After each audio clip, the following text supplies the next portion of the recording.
Oi, gente, esse é mais um ArchiCast especial, o IA 2021 Rio Expo, e como todo final de ano pede, tá na hora da gente fazer um balanço de como foi 2020 para o mercado de arquitetura. O ano da pandemia trouxe vários desafios e uma nova realidade com a qual arquitetos, arquitetas e a indústria tiveram que lidar. Nesse episódio, vamos saber um pouco mais sobre as adaptações que foram necessárias para sobreviver a 2020 e quais as expectativas do mercado para 2021. E para isso a gente está com dois convidados que entendem do assunto. Primeiro, apresentar aqui o Celso Raiol, ele é arquiteto, sócio-diretor da CT Arquitetura e presidente da Asbeia do Rio de Janeiro. Boa noite, Celso, obrigado pela sua presença aqui e pela oportunidade de falar com você. Boa noite a todos, obrigado pelo convite, vai ser um prazer falar um pouquinho sobre arquitetura e sobre esse ano que foi bem difícil. Bom, então também com a gente o Edu Machado, o superintendente do Casa Shopping, parceiro da UIA 2021 Rio Expo. Boa noite, Edu, obrigado pela sua presença aqui também. Boa noite, um grande prazer estar com vocês. Espero contribuir com alguma coisa. E para conversar com os dois, estou aqui com a Lili.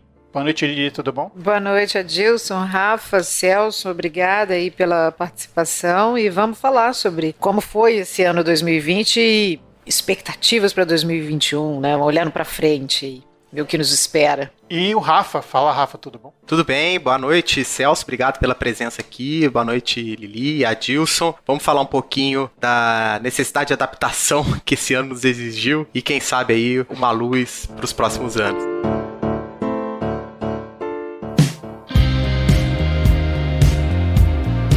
Bom, acho que a primeira pergunta que a gente pode fazer é como é que foi esse ano de 2020 para o mercado de arquitetura? Foi um momento, acho que primeiro das grandes incertezas, né? O que seria, como é que seria esse ano, se ia ser rápido, se não ia ser rápido. Então a gente começou fazendo as adaptações, que foi do escritório, né? Começando a movimentar um pouco isso. Depois a gente viu que ia ficar muito tempo, né? E eu acho que aí depois disso entender como é que seria o caminho dos nossos clientes. Eu estou falando isso por duas áreas, né? Tanto eu sentindo isso, as modificações desse ano e o que a gente passou através do meu escritório e como representante de uma associação de escritórios de arquitetura que tem desde paisagistas, luminotécnicos, profissionais que trabalham com interiores e desde hospitais até o mercado imobiliário. Então acho que o primeiro caminho foi esse, entender qual seria o desdobramento. Eu te digo que pra gente, meu escritório, a CT Arquitetura, tem um caminho muito longo em parceria com o mercado imobiliário. Foi assim, a gente não parou um só minuto. Mesmo porque também eu acho que grande parte nessa insegurança das bolsas e do mercado, a solidez de um imóvel passou a ser uma garantia de investimento. Então, acho que parece que todo mundo quis comprar alguma coisa, quis se adaptar de alguma forma. Um outro setor também que a gente viu aí se adaptando bastante foi do interiores, né? Quem trabalhava com interiores, principalmente interiores corporativos, de escritório, ou mesmo restaurantes, a parte mais comercial, esse sim, deu uma parada, deu uma estacionada pelo pavor das pessoas de poder fazer obra na sua casa ou no seu escritório, teve que sair, não sabia qual seria o futuro. Ficou um pouco, digamos, em stand-by, até entender mais para o meio do ano, quando a gente conseguiu compreender que teríamos que voltar, teríamos que começar a planejar como voltar. Ainda estamos num caminho difícil disso tudo, mas de qualquer forma começou a se ter novamente trabalho e eu acho que chega-se nesse final de ano, a gente teve uma reunião última aí da Asbeia, falando com todos os profissionais e está todo mundo desesperado por conta da quantidade de trabalho.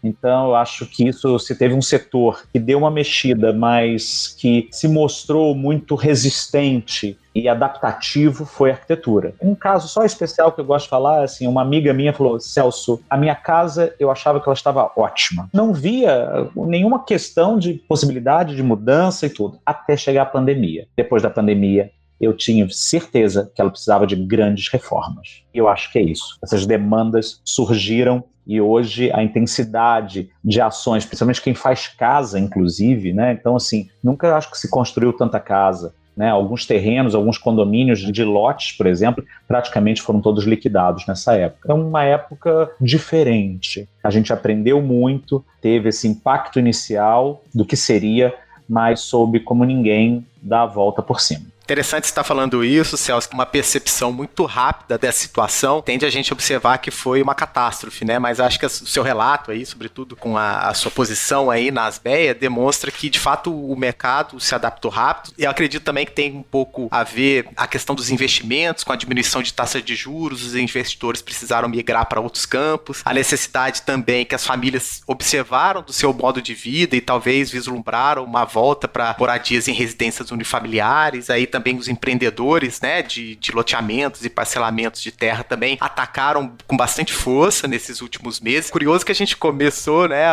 o cast, a conversa, toda a elaboração desse momento, olhando com um olhar pessimista para tudo que aconteceu, mas o seu relato acho que deixa bem claro aí, de fato, essa necessidade de mudança mesmo, até da própria lógica de trabalho dos arquitetos, né? E essa mudança já começou, vocês têm relatos aí dos associados da Asbeia, que estratégias eles estão utilizando para poder trabalhar dentro dessa nova dinâmica e também o seu escritório? Rafa, assim, uma coisa só até dando continuidade, eu acho que assim, uma questão que nós tivemos em si, de uma maneira geral, é que assim, os preços de projeto, esses diminuíram. Então isso também é uma realidade, não foram só flores, não. Eu acho que assim, a gente tem uma grande quantidade de projetos, mas o que eu ouvi de relato da maior parte dos meus associados, e até de amigos, não só associados, é que os preços, os valores de preço, principalmente de projeto, diminuíram. Então, consequentemente, as equipes ficaram pequenas e ao mesmo tempo teve muita demanda. Então, também tivemos aí um gap entre os valores menores, consequentemente não podemos ampliar tanto as equipes, mas ao mesmo tempo que grandes demandas de trabalho. Então, realmente, houve uma intensidade. Eu, por exemplo, até alguns profissionais aqui importantes do Rio, que são nossos associados, falam: Celso, eu nunca trabalhei tanto. Fazia muito tempo, se eu ouvi de quase todos eles. Fazia muito tempo que eu não fazia virada, fazia muito tempo que eu não trabalhava final de semana. Eu mesmo, no meu escritório, a gente, em 8 anos de escritório, eu fazia 9 anos, a gente não trabalhava final de semana e nem fazia viradas até tarde. Esse ano, a gente acabou tendo que fazer um pouco isso, teve que se adaptar um pouco, talvez até pela logística, né, estando fora da ação, né, de distribuição de trabalho e de equalização de profissionais dentro do escritório, tivemos que aprender, talvez algumas perdas aí na produção, mas eu acho que depois foi se intensificando. Mas eu acho que a perda que eu acho, assim, foi uma questão ainda financeira aí com relação aos valores. Mas que eu compreendo também que ampliando, acho que não fomos só nós, acho que a gente ganha muito com relação da produção, eu acho que a gente tende a equilibrar nos próximos anos novamente. Talvez essa questão financeira seja geral, né? Não tão específica da nossa área, né? Todo mundo teve que adaptar várias situações, seja porque às vezes a própria demanda diminuiu, seja para facilitar, né, o ganho mesmo de projetos, né, para poder simplesmente deixar o escritório tocando, né, pagando as contas, digamos assim, né? Acho que tem escritórios pequenos, por exemplo, tiveram que fazer isso, assim, né, para manter minimamente a sua estrutura ali, abaixar o preço. E até porque as pessoas também fazem projeto, estão investindo na questão residencial, mas eu acredito, aí é uma impressão, né, não tem a cidade, assim, né, mas talvez naquilo que é mais essencial e não no luxo, né, digamos assim, adaptar de forma às necessidades mais essenciais, mais cotidianas, né, assim, imagino que deva ter tido muita demanda nesse sentido. Eu diria que está desde o Nutella até o raiz, então, assim, foram todas as questões, né, porque assim, é o fato de, por exemplo, uma lavadora de louça, né? Então, assim, que valor nós demos a ela, né? Então, assim, tem coisas da necessidade, mas tem outras que são espaciais, né? De iluminação, que mesclam um pouco a necessidade da utilização daquele espaço, mas muitas vezes também são estéticos, né? Porque eu acho que estar num lugar feio deprime, né? Você já estava deprimido, ainda vendo algumas coisas que também não te agradam, né? Então, acho que tem um conforto da alma, tem uma questão entre a necessidade e a estética, tem a alma.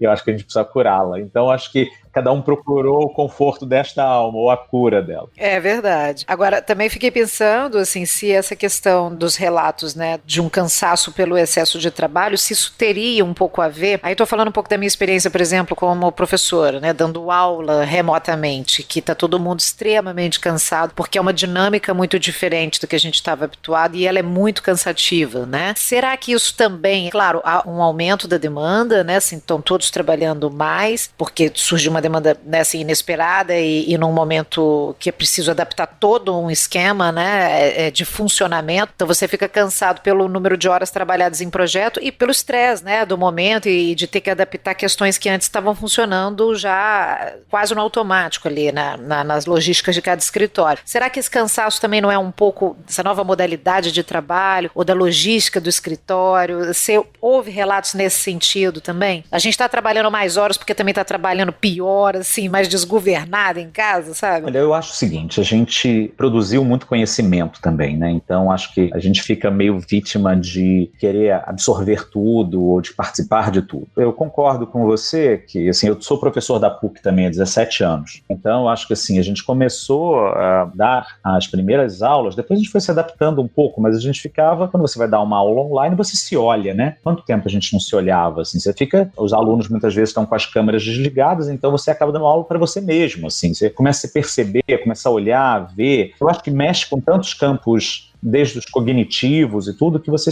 realmente chega exausto no final de uma aula como essa. Mas concordo, acho que assim, a gente também, eu me lembro o seguinte, quando a gente começou a pandemia, depois do dia 16, compramos tapete de yoga, pensamos em que a gente ia ter tempo para fazer yoga, que ia ter tempo para fazer isso, que ia ter tempo para fazer aquilo, de cozinhar em família, e de repente a gente chega agora no final do ano já não tendo mais tempo nenhum para esse, porque nós fomos consumidos também pelas tecnologias. Então acho que assim, concordo plenamente, a gente acabou ficando um pouco vítima disso tudo, e de uma aceleração, né? Todo mundo resolveu fazer reunião o tempo todo, né? Então, tudo bem que a gente economizou as horas dos deslocamentos, mas a gente foi consumido de alguma outra forma por outro caso, né? O Rafael até perguntou sobre como foi essa adaptação, né? Eu acho que como começou esse processo, né, dos escritórios. A gente começa pensando que ia ser pouco tempo, a gente não tinha uma noção, então acho que mesmo quem levou seu equipamento para casa, a gente ainda não estava tão aparelhado com uma internet de maior velocidade, a cadeira com a correta ergonometria para poder ficar com dor na coluna no final do dia, porque isso tudo já estava de alguma coisa ensaiada, a questão do som, né, da casa, os sons da casa, o cachorro, o entregador. Então a gente parou um pouco nessas adaptações. Acho que o primeiro momento dos escritórios foi como se adaptar, né? Então, como entender que a sua casa agora teria que dividir o espaço com os filhos, com como é que era a logística disso. E a gente foi vendo, a partir de um certo momento, que isso já foi se entrando num default do entendimento correto das famílias, esse tempo destinado a cada um para poder conseguir cumprir suas atividades. Eu vi também isso, acompanhei tanto nos nossos vários eventos da ASBEA, com meus funcionários e também com os alunos da PUC, né? Que a gente ouvia primeiro o pai falando alguma coisa, depois o pai foi percebendo que não podia entrar no meio do caminho, e aí foi, eu acho que esse tratado de paz. Agora, a grande questão, ou talvez o que eu acho que foi uma perda de alguma forma e que acabou levando talvez aquilo que a gente estava conversando sobre o quanto estamos trabalhando a mais, eu acho que assim, você estava dentro de um escritório, você falava, né, uma ação ou alguma coisa que estava combinando, a Aline já estava ouvindo, o Adilson já estava, o Eduardo, o Rafael, o Celso. Quando a gente está isolado, a gente tem que fazer quase 4 reuniões para falar quase que a mesma coisa e muitas vezes a interlocução não acontece. Foi muito comum a gente pensar que, sei lá, o Adilson está fazendo um trabalho e a Aline está fazendo o mesmo trabalho e a gente, de repente, se depara com isso. Então, essa logística foi muito cansativa para os escritórios, de alguma forma, para poder controlar a sua equipe, saber como é que seria o nível de... Tinha pessoas tímidas que não falavam que estavam fazendo direito, aqueles com mais ação que queriam fazer reunião toda hora, mas eu acho que a gente conseguiu realmente, eu vejo nesse final de ano aí, a adaptação, a adaptabilidade que a gente teve e a capacidade de improviso para se adequar e realmente eu acho que a gente já vinha de uma questão da arquitetura onde os ambientes de trabalho cada vez parecem mais a residência e agora, quanto à nossa residência, mais parece um espaço de trabalho. Legal, você relatou muito bem aí essas diferenças, né, e falando a respeito do tempo de tela, né, o tempo no local de trabalho, reunido num espaço, você levanta, bebe uma água, interage fisicamente com um colega de trabalho, né, percebe na feição, né, se aquela informação está sendo corretamente compreendida e essa mudança, o tempo de tela é muito diferente, é olho no olho, né, 30 minutos em frente do computador é uma eternidade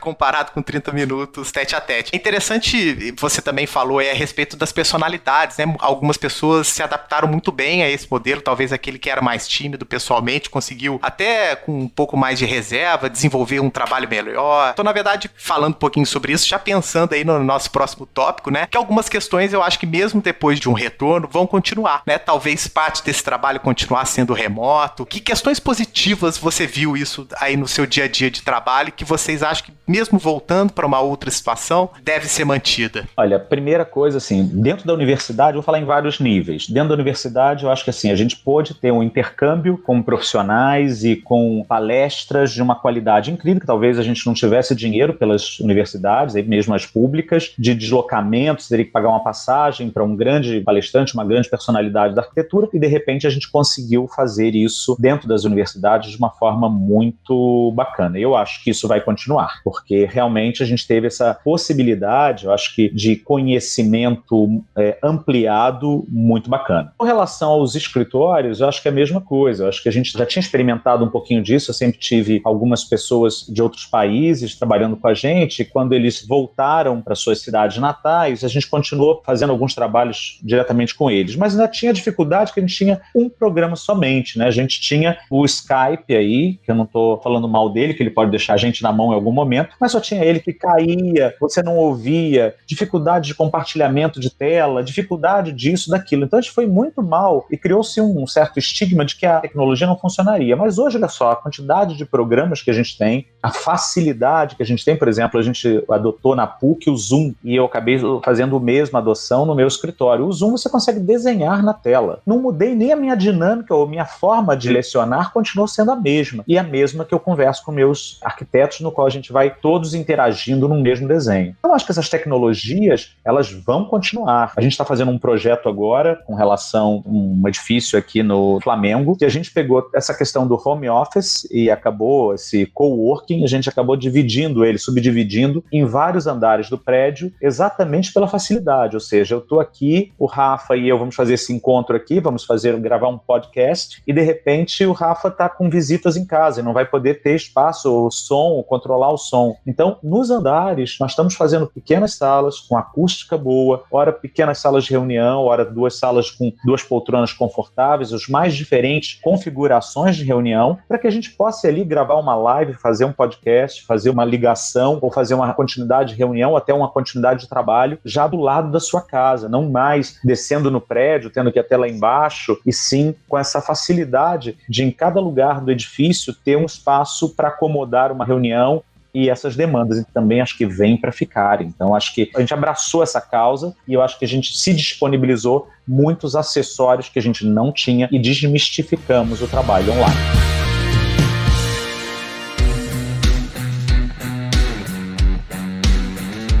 Acho que seria importante também a gente ter uma visão do mercado do Eduardo, que é representante aqui do Casa Shopping, a respeito do ano de 2020. Como é que é a sua visão e a visão do próprio Casa Shopping a respeito do mercado de arquitetura? Vocês vão se surpreender. Desde a pandemia, quer dizer, quando mandaram fechar tudo, nós não paramos de trabalhar um dia sequer. Fora isso, o shopping trabalhou as lojas todas com hora marcada e, mesmo com o shopping fechado, algumas lojas bateram recorde de vendas, porque as pessoas nas suas casas estavam começando a encontrar vários defeitos nela, várias coisas que não agradavam. E elas foram aos seus profissionais pedir para tentar fazer alguma mudança. E ao tentar fazer essa mudança, invariavelmente, a maioria dos profissionais marcou hora nas lojas para poder, de lá, passar para o cliente o que é que ele realmente gostava mais. É uma diferença muito grande entre fazer um projeto de arquitetura e fazer uma compra. O projeto é uma coisa que você pode fazer e pode trabalhar totalmente de casa, mas na hora da compra, principalmente no ramo de decoração, a presença da pessoa, o toque,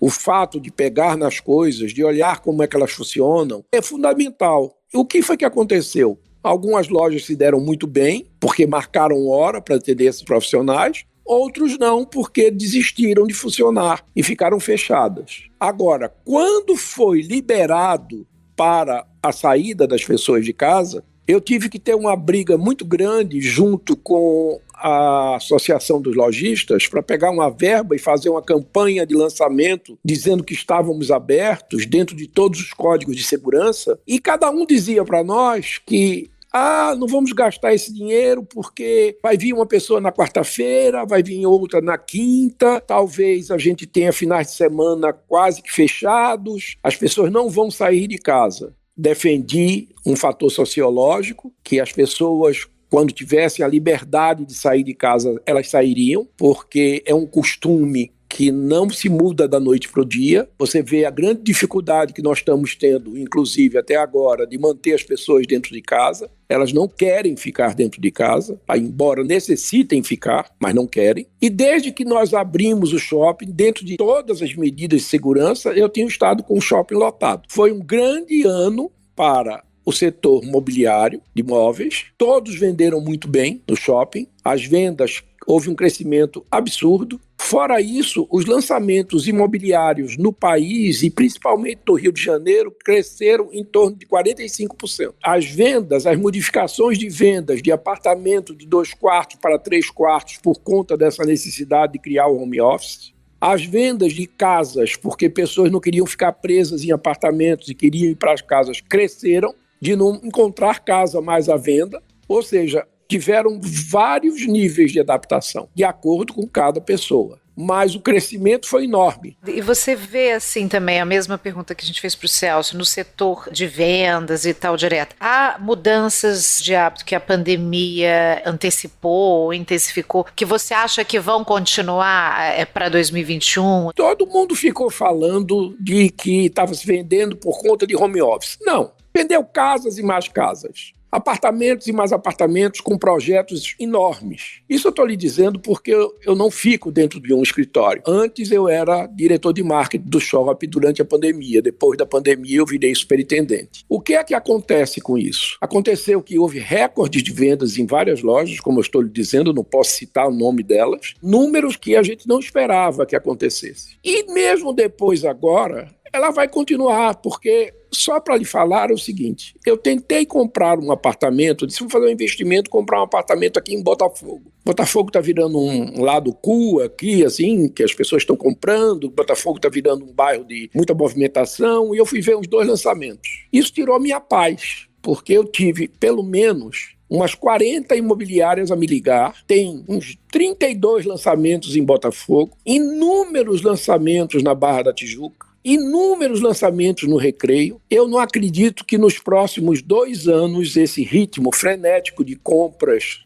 no setor da construção civil vai parar. Eu acho que nós vamos ter uma longa temporada de muito trabalho para os arquitetos. Todos os escritórios que eu conheço estão lotados de trabalho. Tenho muita relação com os arquitetos, porque, só para lhe dar uma ideia, antes eu era diretor da Artefato. Fui eu que fiz aquele prédio lá do Casa Shopping. Naquela época eu era diretor do Rio, depois eu fui diretor nacional e eu tenho uma frequência e fui eu que fiz o programa de fidelidade na época que há muitos anos atrás não se trabalhava com os escritórios de arquitetura da forma que hoje em dia que as lojas trabalham. E isso, por conta de mostras, por conta de publicidade feitas na Casa Cláudia, foi a primeira publicidade feita, assinada por um arquiteto, foi da Artefato na Casa Cláudia, não existia isso na época. Esse trabalho todo, eu tenho muita intimidade com vários arquitetos. E eles estão lotados de trabalho, contratando mais pessoas. Lógico, eu não sei dizer a você se está contratando para botar dentro do escritório, se está terceirizando o serviço, se está sendo feito através de home office. Isso eu não sei falar para você. Isso já não é minha área de ação. Mas eu tenho notado todos com muito trabalho. E alguns recusando trabalho. Pelo menos eu falei com 3 arquitetos essa semana que disseram para mim, não estou aceitando trabalho mais. Não tenho capacidade de atender. O Eduardo, então, já antecipou aí que o cenário para 2021 é extremamente positivo. O Celso também comentou que já sente essa modificação. E aí, Celso, quais nichos específicos você visualiza aí como promissores? O Eduardo já citou aí o lançamento dos novos empreendimentos, os projetos de reforma e ambientação. De fato, o que você visualiza lá nos associados das BEA? Quais são os principais nichos que prometem mais aí para 2021? Acho que são vários os caminhos. Acho que o próprio Eduardo estava falando sobre Botafogo, eu fiz o Highlight, é um projeto meu, são Highlight e Spotlight. Aliás, eu fui vê-los, então parabéns. Todos foram muito bem vendidos,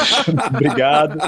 Tá, foi uma coisa interessante, a gente lançou vários projetos, então o Igara, que a gente acabou de lançar ali no Leblon, na Igarapava com Sambaíba, em Botafogo a gente fez o Volpe, fizemos em Niterói um outro lançamento também para Tegra, fizemos 3 lançamentos para Cirela, condomínios Mudra, entre outros, lá na Barra, fizemos aqui em Botafogo, né, o Highlight e o Spotlight, que era a história recente aí de maior VGV da história da Zona Sul do Rio de Janeiro, os 5 blocos que foram feitos, um projeto da gente já de há muito tempo, então, e que tivemos agora, por último também, o Paissandu, agora há pouquíssimo tempo, e todos muito bem vendidos e comercializados. Então a gente fica entendendo que o mercado imobiliário, sim, ainda continua para o próximo ano aí, mesmo porque os investimentos aí um pouco de outra ordem, um pouco mais inseguros, talvez, tenham levado essa questão do imóvel como uma grande segurança. A questão de casas se ampliou muito, como o próprio Eduardo falou, e uma coisa muito bacana também, não só as casas, mas como os anexos dessas casas. Principalmente, a gente viu aí o pessoal em São Paulo, aqui mesmo no Rio de Janeiro, muitas vezes os filhos tinham casa fora, Búzios, região serrana aqui do Rio de Janeiro, mas os pais tiveram que ficar aqui, isolados no Rio de Janeiro, o que levou agora a uma tendência de fazer uns anexos, quase como se fossem pequenas casas ou casas anexas com sua independência para abrigar os avós e a família poder passar por situações como essa, mais confortáveis, todos juntos e podendo um dar apoio ao outro, mas com o isolamento, principalmente pessoas que têm aí maior suscetibilidade. Então isso também foi uma nova demanda, foi enxergar esse caminho para isso. O pessoal de interiores, como o próprio Eduardo falou, e foi um pouco do que eu falei antes, que as pessoas perceberam a sua casa, eu acho que a gente está mais sensível para tudo isso, então acho que isso é bastante bacana. Eu me lembro até de pessoas de lojas de móveis que intensificaram ou fizeram um anexo para mostrar só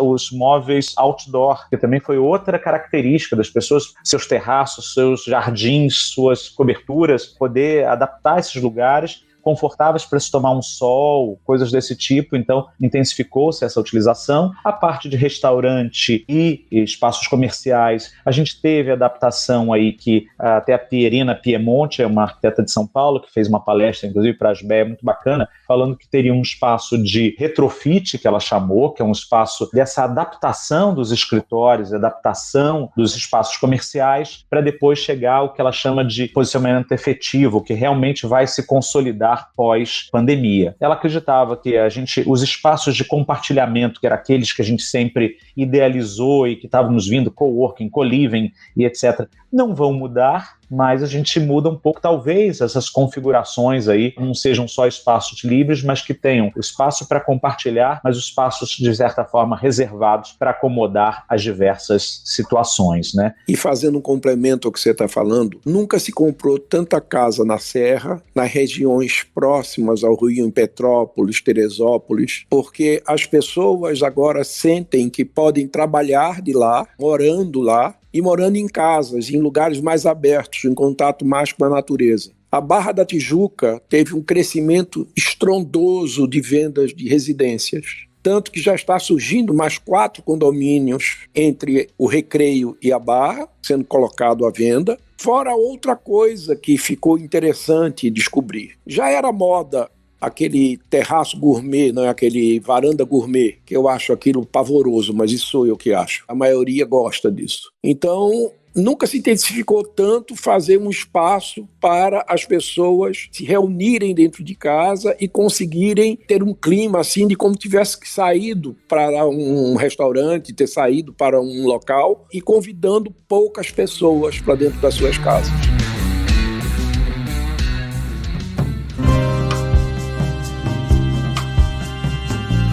Uma coisa interessante, o paulista sempre recebeu muito, o carioca nem tanto. O carioca era aquele que vamos marcar, mas marcava num bar, marcava num restaurante. Mas com essa cidade linda tem que fazer isso, né? São Paulo não, né? São Paulo tem que receber em casa mesmo, né? Olha lá.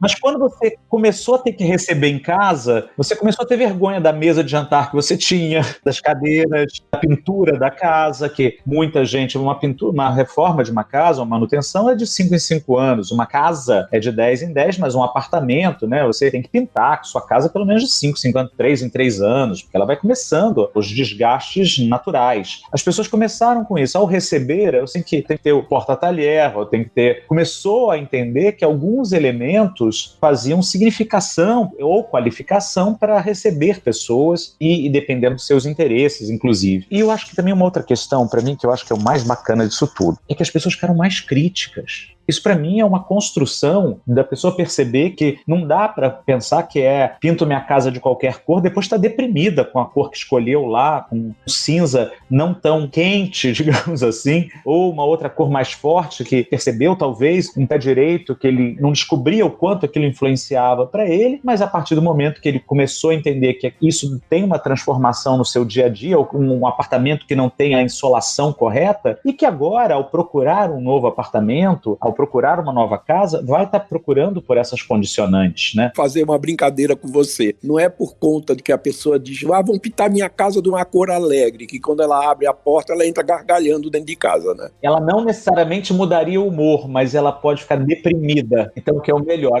Talvez ela não conseguisse rir, mas deprimida ela vai ficar. Tem uma coisa boa nisso tudo que você falou. Esse senso crítico vai desenvolver também inúmeros outros profissionais que trabalham com atividades paralelas ligadas à decoração. Ou seja, a maioria, não vou dizer a você 100%, mas 60% hoje de uma jovem não sabe como é que se monta uma mesa, ela não sabe como é que ficam os copos alinhados. Mas por que elas não sabem isso? Porque elas não recebem. E por que também não sabem? Porque não é o que elas estão se dedicando agora. Isso era o que se dedicava à geração da minha mãe. Hoje em dia, as pessoas não têm muita noção disso. E ao querer receber as pessoas agora, elas vão ter que contratar várias pessoas para dar suporte àquilo que é necessário. Eu peguei isso pelo seu porta-talher, que você colocou agora, há alguns minutos atrás. Tem muita gente que não tem a mínima noção que precisa ter isso. Joga o talher na mesa e acabou. Eu acho que tem razão, né, nessa questão de envolver uma série de outros profissionais, que é uma coisa característica do mercado de arquitetura e da construção civil em geral, que movimenta muitas pessoas, né, em diferentes frentes na execução de obras, né, sejam elas reformas, obras a partir do zero, projetos novos ou interiores, né. Essa intensificação de vendas e de procura por projeto, de valorização da casa, de uma revisão inclusive da visão dos ambientes comerciais, que eu acredito que também possa vir a ser um nicho, né, na questão de adaptação aí das reformas dos espaços comerciais que podem ter agora uma possibilidade de utilização um pouco diferente da que vinham tendo, né. Isso movimenta de fato um mercado e um volume de profissionais assim, muito, muito grande. A gente tem ano que vem a UIA 2021 Rio Expo, né, que é uma grande feira que vai estar trazendo justamente esses diferentes profissionais que trabalham com arquitetura e decoração, né, bem voltado para o campo da arquitetura. Todo o congresso, né, o 27º Congresso de Arquitetos, né, que é um parceiro, né, da Expo, e são eventos que vão estar acontecendo em paralelo no Rio de Janeiro em 2021. Era para ter sido 2020, foi adiado para 2021. Você vê a feira hoje, né, a Expo, como um ambiente favorável a essas trocas e a retomada, ou a solidificar esse volume de negócios que vem ganhando, né, maior vulto agora nesse final de ano. Como é que você vê a expectativa para a feira mesmo, né? E para o congresso, para todos esses eventos no ano que vem? Até o meio do ano passado parecia tudo meio, gente, nada vai ficar, tudo vai cair. Agora não, de alguma maneira, né? Há uma expectativa positiva, né? Eu sou um cara muito positivo. Eu acho que assim, a gente tem sempre que ver as oportunidades. Eu estava, por acaso, tendo um encontro com amigos agora e a gente falou assim, não vamos falar nada de negativo. Cada um tem que falar um depoimento daquilo que foi bom esse ano, né? Então assim, acho que tem uma coisa que eu acho que é interessante, a gente viu, não vai ter mais a UIA 2020, vai ser 2021. E os eventos preparatórios, como é que vão ser esses eventos preparatórios? Eu acho que a gente nunca produziu tanto conhecimento. A quantidade de palestras que a gente teve a oportunidade de participar, a quantidade de geração de conteúdo que se democratizou, que a gente pôde conversar com arquitetos do mundo inteiro, eu acho que teve uma coisa muito forte, que isso tudo foi uma preparação para a UIA. Eu acho que foi engraçado, que a gente pensou que isso não seria, a gente deixou de estar fazendo o evento naquele momento, e aí não vai existir mais, mas a gente não sabia que o que a gente estava fazendo nesse momento, ficando em casa, tendo acesso a tantas questões, a tanto debate. Eu não sei se hoje nós estaríamos fazendo, por exemplo, o que nós estamos fazendo aqui, se não fosse a pandemia. Então, eu acho que esse foi o grande a ação preparatória, esses vários debates. E eu acho que é importante a Expo nesse sentido, que eu acho que ela vai fazer, de certa forma, um fechamento desse processo do conhecimento. Ela vem aí, de alguma forma, trazendo ainda quase que uma grande costura desse processo que virou aí uma produção, mas que de alguma forma não estava toda aderente, toda concisa, e eu acho que a Expo vai fazer um pouco desse papel, acho que vai um pouco a costura, eu acho que é a palavra correta aí para isso, é fazer a geração desse conteúdo, distribuir a geração desse conteúdo, tornar ele ainda mais dinâmico e provando que a gente pode fazer de várias ações, eu não sei, ainda você pode até me falar se vai ser um evento híbrido, como é que está sendo pensado aí para frente, que a grande fala de todo mundo esses últimos tempos é a gente não consegue prever o futuro, né? Mas eu acho isso, acho que pode ser essa grande fala final aí, digamos assim, que eu acho que de certa forma consolida a nossa forma de pensar e de interagir aí, e vai ser talvez o primeiro congresso de arquitetura pós esse momento único, né? E eu acho que é um bom momento também na Expo para falar sobre a cidade, né? A gente veio falando aqui desde o início aqui do podcast, muito falando sobre a casa de alguma forma, mas e a cidade? Como é que ela vai se transformar para absorver isso tudo, né? Esses nossos espaços públicos, né? As calçadas, a gente não podia fazer isolamento porque a calçada nossa tem um poste no meio da calçada que a gente tem que se aproximar de qualquer forma, inevitável, ou você é atropelado ou você vai ser empurrado contra o muro, né? Pensar nessa qualidade também, eu acho que é esse exercício. Eu estou com muita positividade, expectativas, ótimas expectativas para esse momento, e eu acho que a Expo vem aí nesse sentido, junto com o próprio Congresso, para fazer essa costura. Celso, a sua opinião não podia ser mais feliz. Eu acho que você sintetizou aquilo que eu penso, mas o que eu acho que vai ser um grande momento para nós, cariocas, que eu não sou carioca, tá? Mas quando a pessoa não é do Rio e gosta do Rio, ela é mais carioca ainda, porque ela está absorvendo uma cidade que abraçou essa pessoa dentro dela. Eu sou um fã incondicional do Rio de Janeiro. Eu acho uma das cidades mais bonitas do mundo. E fora isso, eu acho que o Rio de Janeiro vai ganhar muito com esse congresso. A visibilidade do Rio de Janeiro, inclusive, muda agora com essa mudança nossa de prefeitura, porque, sem emitir nenhuma opinião política, o novo prefeito é uma esperança perante o prefeito anterior que nós tínhamos. Sem fazer nenhum julgamento de A, nem de B, nem de C. Eu não estou fazendo esse julgamento porque eu não vou entrar nessa seara. O Rio de Janeiro ganha muito com isso, a visibilidade do Rio de Janeiro, a união dos lojistas, por exemplo, que estão todos voltados pensando no Congresso, a união das associações de arquitetura do Brasil que está vindo para o Rio de Janeiro. Eu acho que o Rio de Janeiro é o grande premiado com esse Congresso. E o Casa Shopping é parceiro, não é, Eduardo, da Expo, né? O Casa Shopping, nós fizemos o possível, nós disponibilizamos uma área lá até junho. Essa área vai ficar funcionando lá os escritórios e, inclusive, várias coisas da Expo. Vai existir palestras, exposições, várias ações vão ser feitas dentro do Casa Shopping até o dia da abertura. E no dia da abertura, nós fechamos com a Expo que nós vamos dar o coquetel de abertura da Expo lá no Casa Shopping, para todos os arquitetos convidados do Brasil. Eu acho que o Casa Shopping tinha que fazer isso, porque é o único shopping de decoração do Rio de Janeiro, concentra a maioria dos arquitetos dentro da sua dependência para fazer as compras. O Casa Shopping não poderia ficar de fora desse congresso. Queria agradecer a vocês dois aqui, ao Celso e ao Eduardo, por conversar com a gente aqui. Obrigado, Celso, pela sua presença aqui, por conversar com a gente. Ótimo, adorei participar. Falar sobre arquitetura, sobre o Rio de Janeiro, arquitetura, para mim é um grande prazer. Agradecer também ao Eduardo. Eduardo, obrigado pela sua presença aqui. Eu que agradeço e estou à disposição do Congresso, estou à disposição da Expo. Vamos fazer um lindo stand também, vamos levar uma exposição de maquetes do Niemeyer. Já fiz o contato para fazer isso. Eu acho que tudo que eu puder fazer e o que o Casa Shopping puder fazer, nós estamos à inteira disposição. Lili, mais um para conta, né? Sim, mais um e ótimo, né? Um cast super otimista. Que bom conversar com pessoas, né, com visão positiva, né, e estão por dentro do nosso mercado, assim. Eu acho que há muito por fazer e muita gente boa querendo fazer, né? Então, obrigada, Celso e Eduardo, pela oportunidade. Vamos que vamos. E Rafa, mais um para conta, né? Isso, mais um. Obrigado, Eduardo. Obrigado, Celso. Muito bom finalizar aí o ano com essas reflexões positivas. Isso aí. Então a gente volta na próxima segunda com mais um episódio para vocês e até mais.